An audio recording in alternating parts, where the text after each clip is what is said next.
tumeahidi kwamba sisi Jumuiya ya Wafanyabiashara mkoa wa Dar es Salaam tutaunganisha wafanyabiashara wote mkoa wa Dar es Salaam, na tutahakikisha kila mfanyabiashara anakuwa na TIN number na anafanywa makadirio ya kodi. Maana yake nia yetu ni kuongeza wigo wa kodi wa wafanyabiashara. Na kwa mantiki hiyo tumeanza ziara hii na Temeke. Tumetoka Temeke, tumeenda Tandika, tumeenda Mbagala, tumetoka hapo tumeingia Ilala Chanika, lakini kwa umuhimu maalum tukaja Manzese. Wakati wa ziara bado inaendelea Ilala. Kwa hiyo tutapita maeneo yote maalum, wilaya zote, na kuwawezesha wafanyabiashara waweze kuingia kwenye mfumo wa kodi. Tuongeze tax base ya nchi yetu. Kama unavyojua tax base ya nchi yetu ni ndogo, na udogo wa tax base ya nchi yetu unasababisha kuwa na kodi nyingi ambazo si rafiki na kuwa na kodi ambazo zina reti kubwa. Na katika mapendekezo yetu tuliyopeleka serikali kuu ni pamoja na kupunguza tax base, tax rate. Tax rate ya nchi yetu tunaipunguzaje? Kuipunguza ni baada ya kuwa na wigo mpana wa kodi, ili kwamba kodi ikusanywa kwa wingi, ndipo ambapo tunaweza tukawa na tax rate ndogo.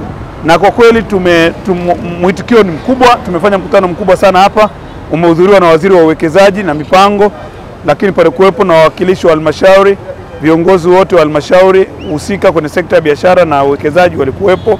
Kwa hiyo ninachokisema ni kwamba nia yetu ni kuhakikisha tunaongeza wigo wa kodi nchini, na kila mfanyabiashara tumekubaliana atakuwa na uwezo wa kufanya makadirio. Kwa hiyo Manzese pia tumezindua mpango wetu wa mabalozi ya kila mtaa.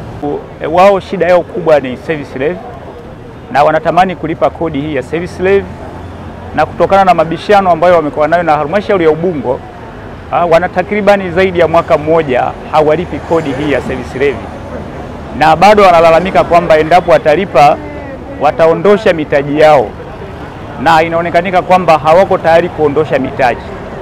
Kwa hiyo tulikuwa tuko na waziri mwenye zamana, waziri ambaye ni waziri wa uwekezaji, ambaye ni mbunge wa jimbo hili. Tumeshauriana naye kwa muda mrefu. Ameahidi kimsingi kwamba ile kamati ambayo iko kwa ajili ya kwenda kuondosha changamoto hizi, ambaye imeundwa na Mheshimiwa Rais,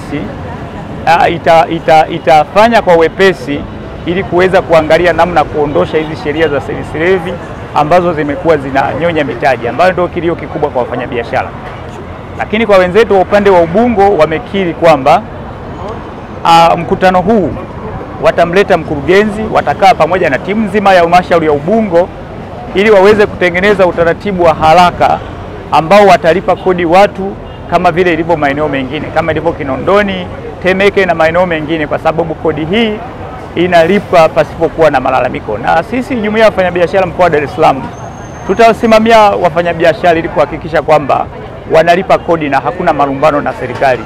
Sasa ukiona katika mikutano ya kusikiliza kero za wafanyabiashara unapata waziri anayehusika na masuala ya kibiashara, ni jambo zuri la kupongeza. Kwanza tunampongeza waziri kwa kuweza kujoin na sisi katika kusikiliza kero hii, na umeona hapa amesema wazi kwamba baadhi ya kero atazishughulikia na baadhi ya kero nyingine zitatolewa na tume ya rais, kwa sababu kilio chetu sisi Mheshimiwa Rais alisikiliza na amekiundia tume.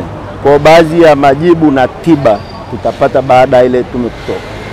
Na leo mwenyekiti wangu amenikaribisha nikazungumza, nimetoa maoni yangu na nimeongea na wafanyabiashara wenzangu wa Manzese, lakini pia nimewashauri mamlaka ya mapato Tanzania TRA na viongozi wa halmashauri. Nimeweza kutoa mfano. Nimesema Mwalimu Nyerere aliwahi kutamka elimu ni msingi wa kuondoa ujinga, na akasema elimu ni gharama, na ukitaka kujua elimu ni gharama jaribu ujinga. Maana anamaanisha ujinga ni gharama zaidi kuliko elimu. Kwa hiyo nimeshauri mamlaka za serikali kupitia mamlaka ya mapato Tanzania TRA na halmashauri zisione gharama kubwa ama ziongeze ile bajeti yao kwenye kuelimisha watu. Na nimetoa mfano wa baadhi ya makanisa ama sisi wa Kristo. Mimi toka nazaliwa na umri wangu huu, nafundishwa umuhimu wa sadaka, nafundishwa umuhimu wa kutoa zaka. Hii maana yake nini? Ni kwamba TRA na mamlaka za serikali zikiweka ushirikiano karibu na wananchi wa kutoa elimu mara kwa mara bila kuchoka.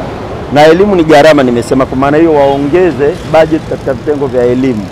Tunaishukuru serikali ya Jamhuri ya Muungano wa Tanzania ambao imeongozwa na mama yetu Samia Suluhu Hassan kwa kutupa fursa hii wafanyabiashara, ili kuweza kuongea na wafanyabiashara wenzetu ambao wana kero zao mbalimbali. Na Mheshimiwa Rais amewaruhusu viongozi wake wamemwakilisha vizuri katika wilaya yetu ya Ubungo. Rai yangu na washauri wanawake waweze kujiunga kwenye biashara na kwenye mfumo wa biashara, ili tuweze kulipa kodi kwa wingi, tuweze kuliletea taifa letu faida. Na kama tunasikia Mheshimiwa Rais amehimiza kwamba mfanyabiashara afanye biashara bila kubugudhiwa, lakini ili ufanye biashara bila kubugudhiwa lazima ulipe kodi. Kwa hiyo ninawahimiza wafanyabiashara wote tulipe kodi na tuwe na TIN number. Hata huko tulikopita katika mikutano yetu ya jumuiya, tunaona kwa Manzese imekuwa ni kidogo ina ukubwa tofauti na sisi. Kwa hiyo tunaomba kwa mamlaka zilizokuwa hapa, sisi kama jumuiya, tuangalie watumie busara fulani, kwa sababu tunaona kama sasa nguvu inayotumika kwa upande wa Manzese hao wenzetu ni kubwa sana. Na sisi kama jumuiya tunaona hii nguvu kiendelea kutumika, na wakati wafanyabiashara wako tayari kulipa hizi kodi. Sasa inakuwa kama ile nguvu inawazoofisha wafanyabiashara, mwisho wake wanakuja kwanza kupata pressure, sukari zisizokuwa na msingi. Kwa hiyo tunaiomba serikali, kama kuna uwezekano wa kutumia busara, basi kodi ya service levy iangaliwe namna bora ya kuitoza. Itakuwa haina ubaya tukirudi kwenye zile zilizokuwa tukilipa asilimia kwenye leseni, shilingi 80,000, shilingi 70,000 ambazo zinampa uhuru mfanyabiashara kulipa. Lakini kwa sasa serikali inapoteza mapato.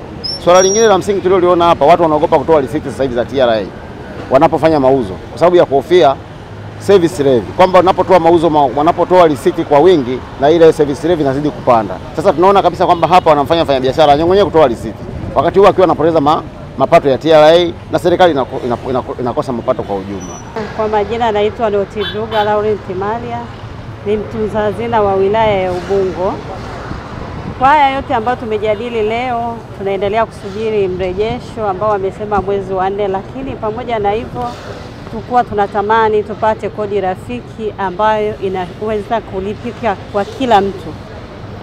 Na hilo ndio ombi letu zaidi, kwamba kila mtu alipe kodi na tufanye kazi, tulipe kodi za serikali kama inavyotakiwa.